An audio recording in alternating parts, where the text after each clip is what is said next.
Obrigado pela hospitalidade dos irmãos. Irmã Maria, cadê a irmã Maria? Sogra do Samuel. Está aí? Obrigado pelo café ontem à tarde, né?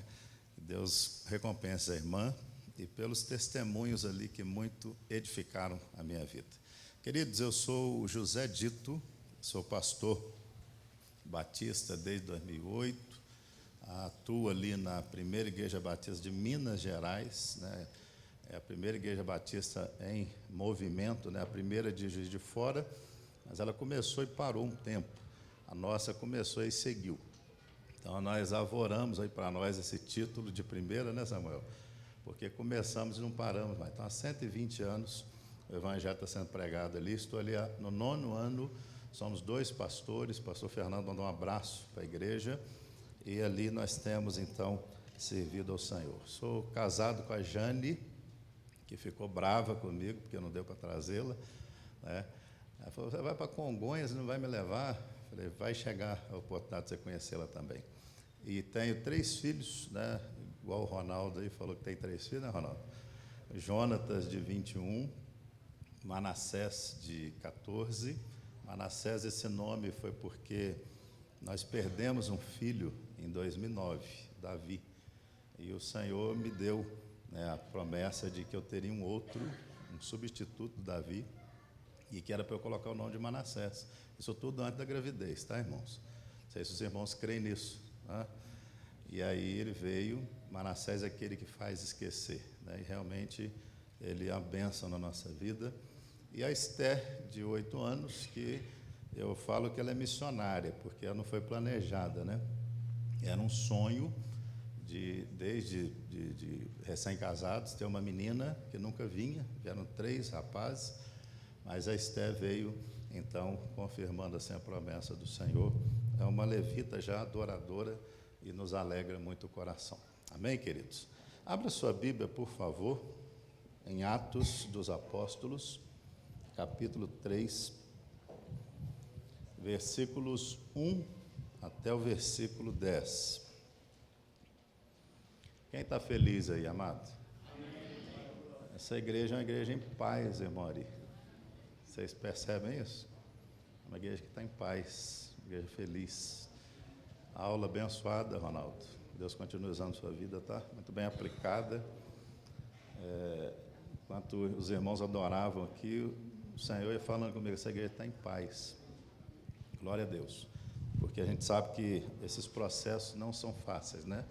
Mas a paz de vocês, que vem do Senhor, vai dar a vocês todo discernimento, toda a coerência necessária para chegar num momento de vitória aí para a glória do Senhor Jesus.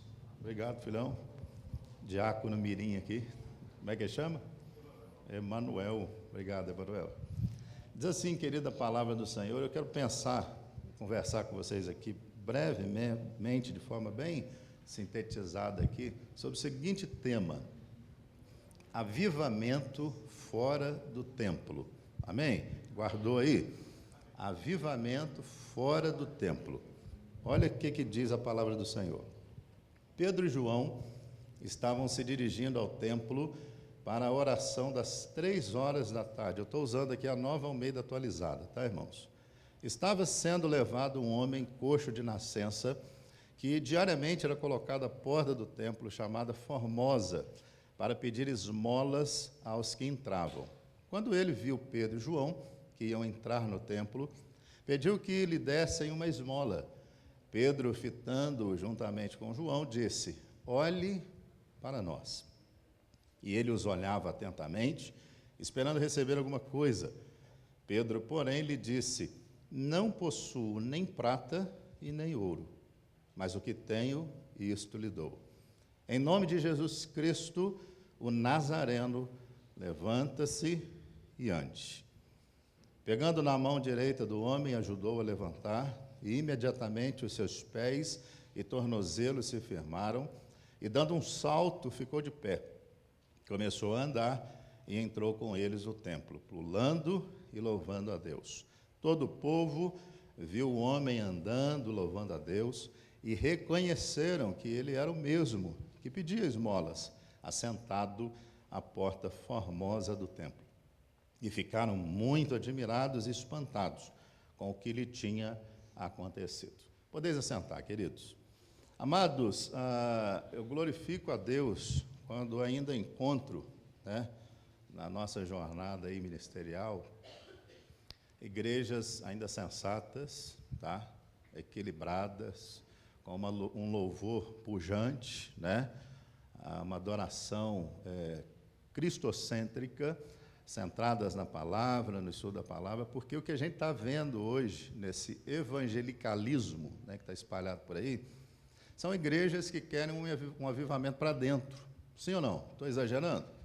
As pessoas querem movimento, querem, né, manifestações visíveis, tangíveis, palpáveis, para afirmarem, né, a sua convicção de que Deus está ali. Então, Deus só opera se tiver muita gente, se estiver lotado, abarrotado, se as pessoas estiverem, né, num êxtase espiritual. E nós vimos aqui na lição, por exemplo, que Asaf precisou de uma fé racional, né, para se aproximar de Deus, para poder rever seus conceitos sobre Deus.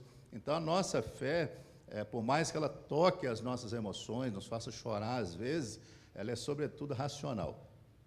Rogo-vos, irmãos, Romanos 12, 1 e 2, que apresentei os vossos corpos como sacrifício vivo, santo e agradável a Deus, que é o vosso culto racional. Deus tira o nosso pecado, não tira a nossa inteligência, não. Amém, querido? Então, você continua pensando, refletindo, e Ele fala conosco. Eu creio que Deus fala comigo. Ele fala com você?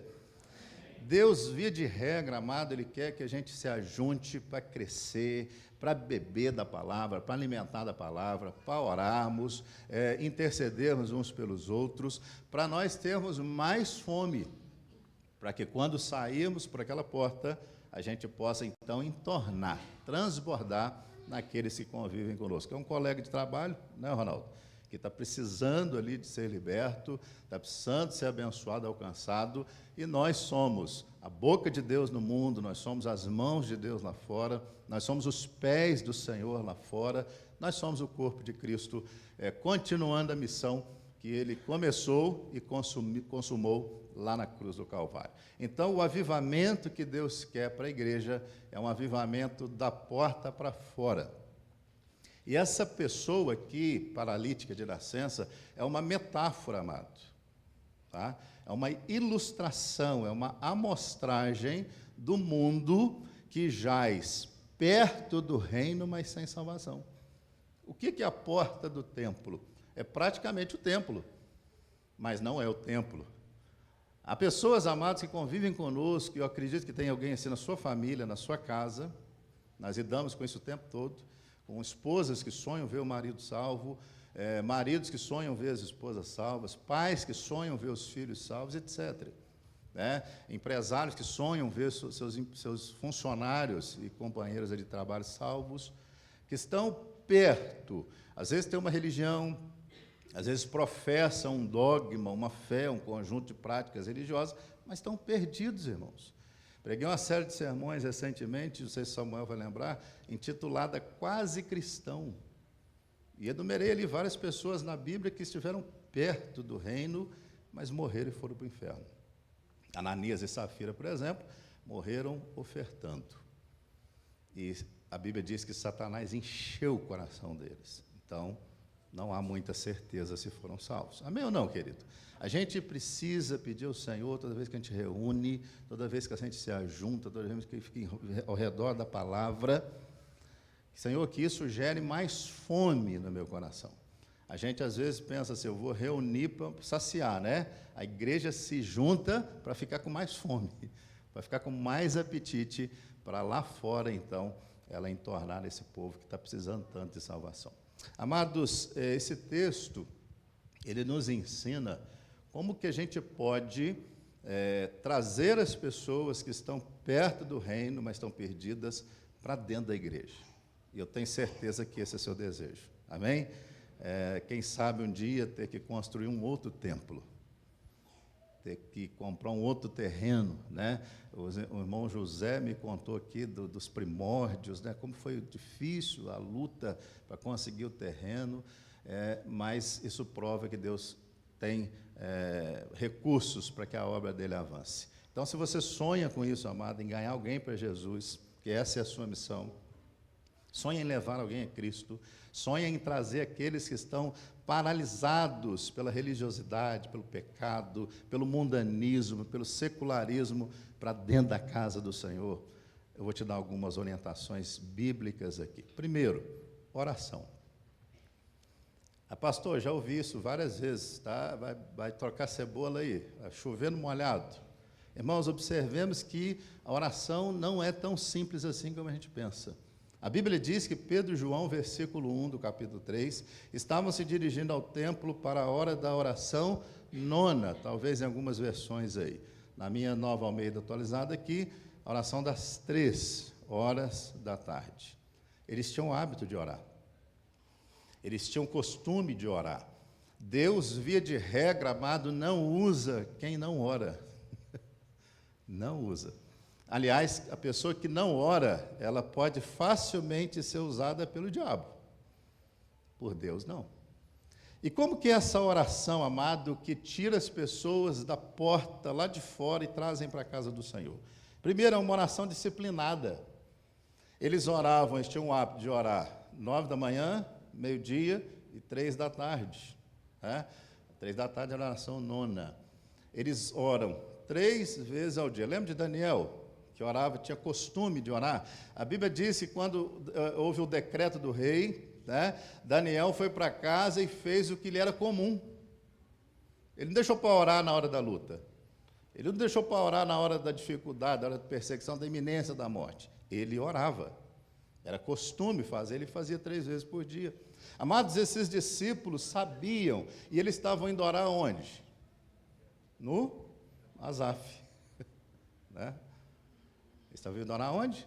No templo. Pastor, por que orar no templo, na igreja? Eu creio que vocês têm reunião de orações aqui, né? Sim ou não? O dia que esse ministério acabar, acabou a igreja, tá, irmãos? O dia que o ministério de oração acabar, acabou a igreja. A igreja geral, digo aqui. Eles oravam disciplinarmente. Eles sabiam, Pedro e João, como os demais apóstolos, sabiam que Deus ouve oração em qualquer lugar. Jesus vai até nos orientar que a gente deve entrar no quarto, e em secreto, e o Deus que vem em secreto vai nos recompensar. Sim ou não? Eles sabiam disso. Eu, na minha casa, como Daniel, como Jesus orientou, eu vou orar e Deus vai me ouvir. Mas eles querem juntar a oração com a disciplina, irmãos. Então, eles se obrigam a ir no templo às 9, eles se obrigam a ir no templo ao meio-dia, eles se obrigam a ir no templo às 3 horas da tarde. Porque eles sabem que se o homem não for disciplinado, ele não vai continuar orando. Sabe o que a gente aprende aqui? Marcar horário para falar com Deus, irmãos. A gente tem horário para tudo, sim ou não? A gente tem agenda para tudo. A gente liga para as pessoas ligam para nós, vamos consultar a nossa agenda. Meu irmão, crie uma agenda de oração. Pastor, pelo que eu devo orar? Meu irmão, se você tem família, já tem um monte de motivo para você orar. Pelo seu casamento, pelos seus filhos. Muitas vezes o campo missionário mais frutífero, está perto de nós. 65% das pessoas que se convertem, amado, não se convertem num sermão, não se convertem nas mídias, num programa de rádio, televisão, etc. Se convertem através de relacionamentos. Evangelismo do século 21 chama-se relacionamento. E para que a gente salve as pessoas que estão ao nosso redor, os nossos relacionamentos mais próximos, a gente precisa ter relacionamento com Deus. E isso tem que ter disciplina. Essa oração, querida, é uma oração de concordância. Jesus ensinou sobre a oração de concordância. Quem se lembra? Como é que é a oração de concordância? É Pedro e João. Eles não vão orar sozinhos. Deus pode ouvir a sua oração solitária lá no seu quarto? Claro, Jesus afirmou que sim. Mas tem uma oração, amado, que ela é poderosa. É a oração quando 2 pessoas juntam na terra. Jesus falou que quando 2 pessoas juntam na terra por um propósito específico, oram pelo mesmo propósito, o Senhor ouve lá no céu. Olha o que diz a palavra em Mateus 18, 19. Se 2 concordarem na terra a respeito de qualquer coisa que pedirem, isso será feito pelo meu Pai que está nos céus. Crie uma agenda de oração. Chame alguém para orar com você. Você não tem noção como isso é libertador, é transformador e nos empodera no reino de Deus, amado, para que a gente alcance aqueles que estão quase lá, mas se morrerem hoje, iriam para o inferno. Essa oração é uma oração perseverante. Lembra você, eles oravam às 9, oravam ao meio-dia e oravam às 3 horas da tarde. Que hora que o milagre aconteceu, irmão? 9 da manhã? Meio-dia? 3 horas da tarde. Aos 45 do segundo tempo. Amado, a gente esmorece demais. Às vezes a gente está quase com a mão na bênção. E a gente pensa assim, Deus está demorando. Deus, ele esqueceu de mim. Na verdade, esse negócio de oração não funciona, não. Irmãos, Isaac orou 20 anos por uma esposa. E Deus deu uma baita de uma esposa para ele. Amém? Eu orei mais de 30 anos pela conversão da minha mãe, que sepultamos há 15 dias. Aos 85 anos, ela entregou a vida a Jesus. Eu tive o prazer de descê-la às águas do batismo. Amado, acredite, vale a pena perseverar, porque Deus não está brincando com a gente.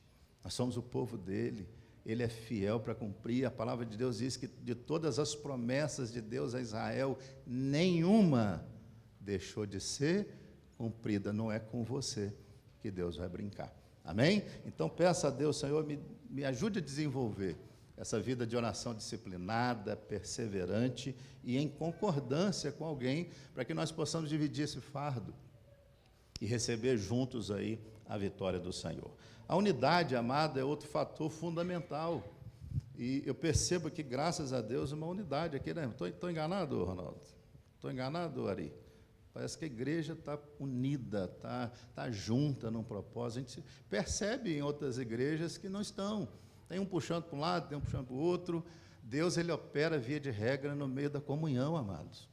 Salmo 133 diz que é quando os irmãos estão unidos, que a unção desce, passa pela cabeça, pela barba de Arão, por todas as suas vestes, até lá na borda das suas vestes. Ou seja, a unção pega o corpo todo, a igreja toda, pega os líderes, pega aqueles que ministram, vai passando pelos bancos, passa lá na porta e vai pegar quem está lá fora da porta. Você está entendendo? É na unidade. Jesus, na oração sacerdotal, em João 17, ele pede, Pai, que eles sejam um, como eu e o Senhor somos um, para que o mundo creia que o Senhor me enviaste. É triste quando a gente vê alguns escândalos, né, envolvendo o povo de Deus, cismas, né, divisões, rachas, contendas, um querendo uma coisa, outro querendo outra. Isso é mau testemunho, isso é péssimo testemunho, e as pessoas que estão na porta, quase entrando, elas acabam de ficar perdidas. Que Deus derrame unidade sobre a sua vida, sobre a sua família. Maridos e mulheres falem a mesma coisa, filhos falem a mesma coisa. Vocês são pessoas totalmente diferentes, há uma diversidade enorme no corpo de Cristo. Pedro fala da multiforme graça de Deus. Deus tem uma forma de trabalhar com cada um, irmãos. Nós não somos robôs, nós somos pedras, não somos tijolos. Pedra não tem uma igual à outra, sim ou não? Tijolo é tudo uniforme. Nós somos um povo totalmente diverso, mas temos um só Deus, um só Senhor, um só batismo, uma só fé. Somos um só corpo. Nós temos que defender isso. Eu já comentei com Samuel, meu irmão, pode falar mal de qualquer coisa que quiser, mas não fala mal da igreja do Senhor perto de mim, não. Senão vai ficar enrolado, que é a minha família. Você defende sua esposa? Defende seu marido? Defende seus filhos? Tem mãe que fala assim, eu viro uma onça, se tocar no meu menino, né? A gente tem que virar uma onça, entre aspas, para defender o corpo de Cristo. João e Pedro, você vai ver essa unidade estampada aí, né? Pedro e João, eles subiam junto ao templo. Pedro e João olharam para ele juntos, disseram, olhe para nós juntos, em concordância, uma harmonia, sim, sem igual. Na verdade, eles estão cumprindo a ordem de Jesus, né? Que disse, quando vocês forem pregar o evangelho, quando ele viu os 72, ele falou assim, vão sozinhos, foi isso que Jesus falou? vão de 2 em 2. Quando eles cumprem a unidade, eles estão dizendo, nós precisamos obedecer a palavra de Deus. Juntos, nós podemos ir mais longe, podemos fazer mais coisas, podemos levar mais pessoas aos pés do Senhor. Amado, um outro aspecto aqui do texto, no versículo 4, Pedro e João dizem juntos para aquele homem, fitando juntamente com João, disse, olhe para quem? Para nós. Eu tenho ouvido, né, de algumas pessoas uma pseudo-humildade, uma falsa humildade. Não, fulano, não olha para mim, não. Olha para Jesus. Irmão, isso é mentira. Isso não é bíblico. Nós temos que ter humildade, que ele cresça, né, e que a gente diminua, né, Renato? Mas nós não podemos perder a autoridade de dizer para o mundo lá fora, pode olhar para a igreja sim, a igreja é a esperança das nações.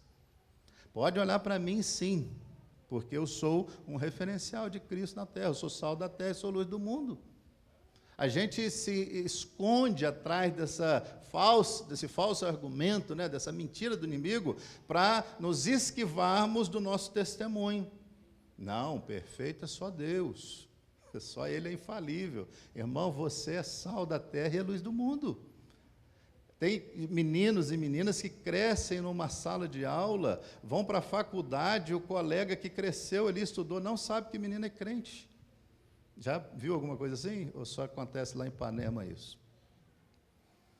Cristão 007, né? Ninguém sabe que é cristão. As pessoas precisam olhar para nós e ver Jesus, amado. Olhem para nós. Nós somos o espelho de Cristo aqui na face da terra. Aí você pode pensar assim, pastor, mas eu errei tanto no passado.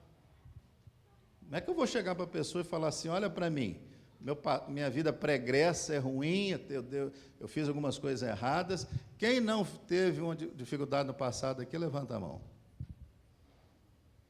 Quem aqui foi salvo pelos seus próprios méritos, levanta a mão. Quem aqui nunca errou? Comece aí a apedrejar os demais. Existe alguém? Sabe quem está falando aqui, olha para nós? Sabe quem que é? Pedro, que 3 vezes negou a Cristo. Foi uma vergonha, irmãos. Constrangido ficou depois, pensou em desistir, pensou em voltar para pescar e quase o fez. Jesus, com muito amor, com muito carinho, muita misericórdia, vai atrás. Pedro, tu me amas, tu me amas, tu me amas. Amo o Senhor. Pastoreia minhas ovelhas. Tem um chamado para você, tem ministério para você, tem lugar para você no reino, tem lugar para você na igreja. O primeiro pastor da igreja, o primeiro sermão, que milhares de pessoas se converteram. Quem é Pedro? Covarde, que não teve coragem de dizer, é o meu Senhor, e eu morrerei por ele, como havia prometido lá atrás. Quem é João, irmãos? Que está junto com Pedro, dizendo, olha para a gente aqui, presta atenção na nossa vida. João, em Marcos 10, ele junto com o irmão dele, Tiago, eles mostram que são extremamente ambiciosos, porque eles chegam para Jesus, os 2 filhos de Zebedeu, né, Tiago e João, e fazem o seguinte pedido para Jesus, mestre, quando o senhor estiver na glória, faz um favor para a gente. O que foi, Tiago? O que foi, João? A gente quer sentar um à sua direita, outro à sua esquerda. A gente está andando com o Senhor, mas mirando privilégios. A gente está andando com o Senhor, vendo a lição de humildade, mas a gente quer posição. E Jesus dá uma aula sobre servir para eles. Olha, o próprio Filho do Homem não veio para ser servido, mas para servir e dar a sua vida em resgate de muitos. Amado, não importa o seu passado, se Cristo te perdoou, você tem autoridade no nome de Jesus para dizer, olha para mim, olha para o meu arrependimento. O mundo não quer ver uma performance religiosa, o mundo quer ver corações quebrantados. O mundo não quer ver pessoas perfeitas, porque não vai ter, irmãos. O mundo quer ver pessoas que foram consertadas pelo Evangelho, pessoas que eram, mas não são mais. A igreja é cheia de ex, não é isso? Não é assim? Dia desses falaram para mim, lá em Pará, pastor, a igreja é cheia de ex, é ex isso, é ex aquilo, é ex-viciado, ex-drogado. Eu falei, glória a Deus, porque são ex. Porque esses ex podem dizer com autoridade, olhem para mim, para o que Cristo fez. Um outro aspecto, amado, no versículo 6, eles dizem assim,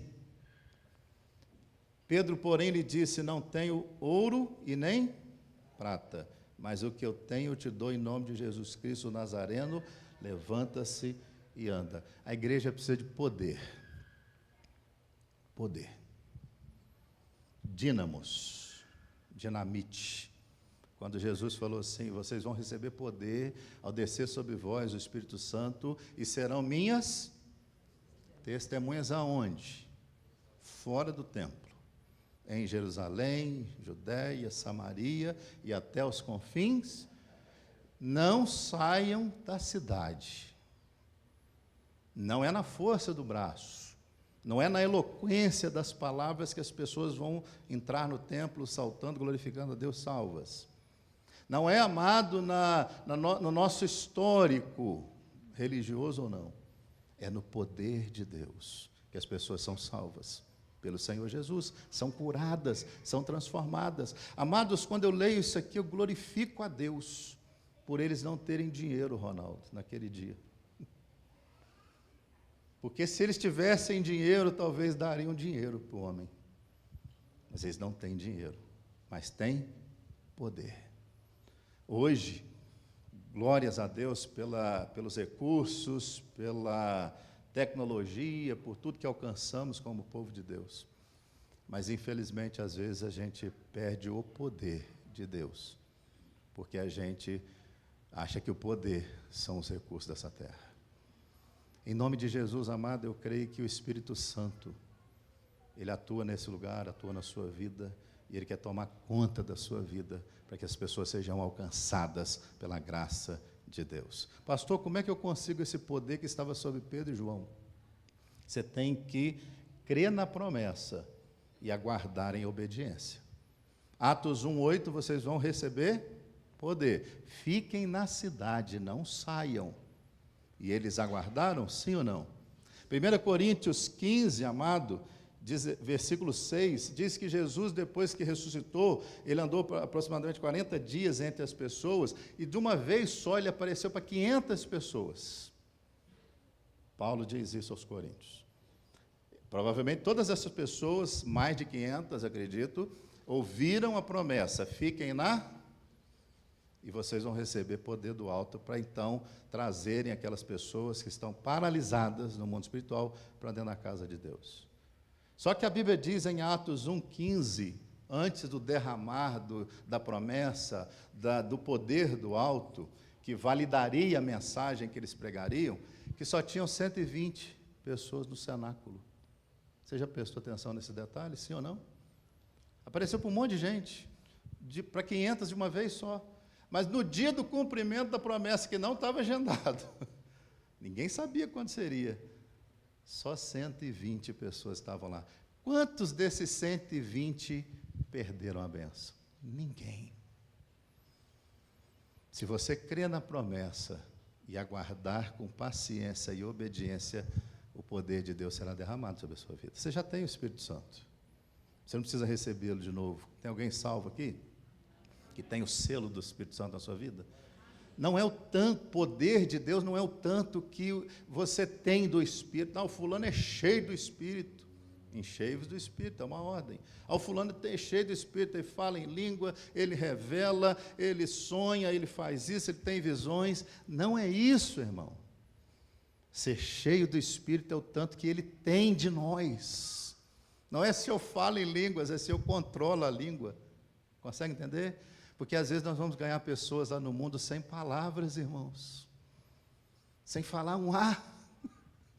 As pessoas vão olhar para nós e vão ver o cheiro de Cristo, vão ver o poder de Cristo e vão querer ser iguais. Deus tem uma promessa para a sua vida, amém? E eu quero, em nome de Jesus, ministrar isso sobre a sua vida nessa manhã. Você vai ser um ganhador de almas para o Senhor, cheio do poder do alto. Aguarde. Peça, Senhor, me domina, controla a minha vida. E para a gente terminar e orar e ir para casa abençoados. No versículo 7 diz que depois que eles declaram, olha, não temos ouro, não temos prata, mas nós temos uma coisa que você precisa de verdade, mais do que dinheiro. Em nome de Jesus Cristo Nazareno, levanta aí.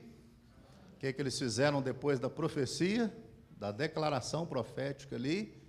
Em nome de Jesus, estenderam a mão e colocaram o paralítico de pé. Ei, vida cristã é fé e é obras. É discurso e é ação. É teoria e prática. Amém, querido? Eu tenho certeza que você teve uma aula, escola bíblica dominical maravilhosa hoje. Vá para casa e aplique isso. Não é só dizer em nome de Jesus, faça isso, faça aquilo. Tiago vai puxar nossa orelha com relação a isso. Não adianta nada bater no ombro das pessoas e dizer, vai, que Deus te abençoe, e despedi-los com fome, com necessidade. Vida cristã é fé e é obras.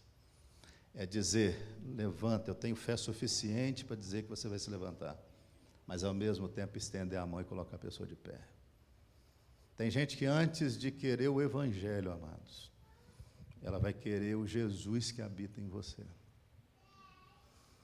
Antes de aceitar um convite de vir à igreja, você vai ter que matar a fome dessa pessoa primeiro. Você vai ter que cuidar do coração dessa pessoa.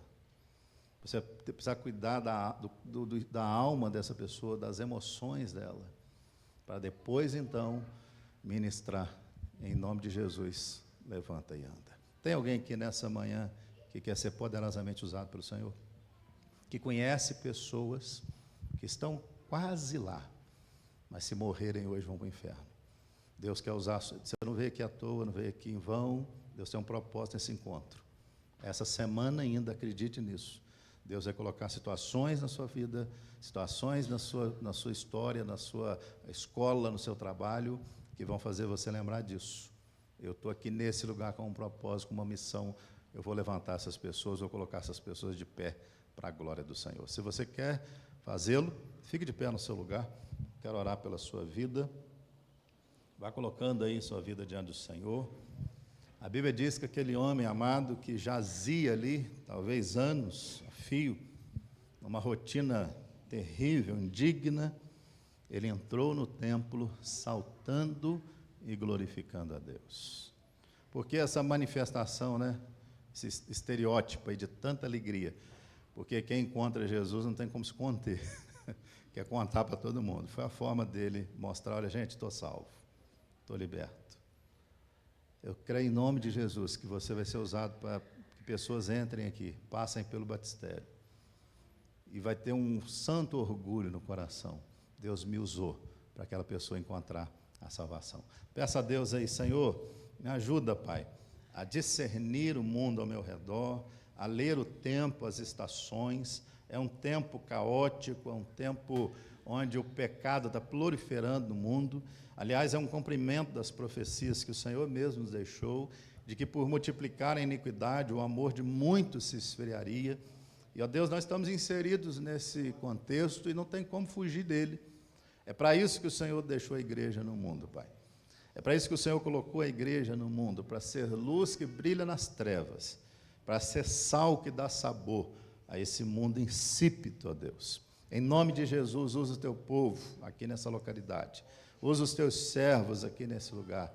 Que eles, ó Deus, entendam, Pai, que por mais que as pessoas estejam cegas, sem Cristo, por mais que as pessoas estejam perdidas sem salvação, o Senhor ainda as ama e o melhor, quer nos usar para alcançá-las para o Senhor. Ó Deus, que o Senhor nos dê uma vida de oração disciplinada, que o Senhor, ó Deus, nos ajude a perseverar em oração, porque, ó Deus, quando batemos a porta se abre, quando pedimos nós recebemos e quando buscamos nós encontramos. Não nos deixe esquecer disso, Deus, que a qualquer momento o Senhor pode nos surpreender com resposta àquilo que temos clamado. Ó Deus, em nome de Jesus, nos dê ousadia para dizermos, mundo, olha para nós. Nós temos um passado difícil, às vezes erramos, mas sobre nós está a graça maravilhosa de Cristo. Somos transformados por esta graça. E hoje podemos dizer com toda autoridade e confiança, Jesus Cristo mudou o meu viver. Pai, em nome de Jesus, nós te pedimos, não nos deixe só viver no discurso, na teoria, mas nos ajude a colocar em prática, Pai, tudo aquilo que o Senhor tem nos ensinado. Dê-nos braços fortes, Pai. Ainda que a nossa vida passe por muitas tribulações, fortalece os nossos braços, as nossas mãos, porque tem muita gente caída aí fora, precisa ser colocada de pé, para a glória do Senhor Jesus. Aviva o teu povo aqui neste lugar, semanalmente. Aviva a tua obra no meio dos anos, ó Deus, para que lá fora, onde aqueles que realmente precisam do Senhor, possam ser alcançados pela graça que nos alcançou. Que o amor do Deus Pai, a graça de Jesus Cristo, Filho, a comunhão, a consolação e a paz do Espírito Santo seja sobre a sua vida, sua família e sobre todo o povo de Deus espalhado pela face da terra. Nós oramos até que o Senhor venha nos buscar, em nome de Jesus. Amém.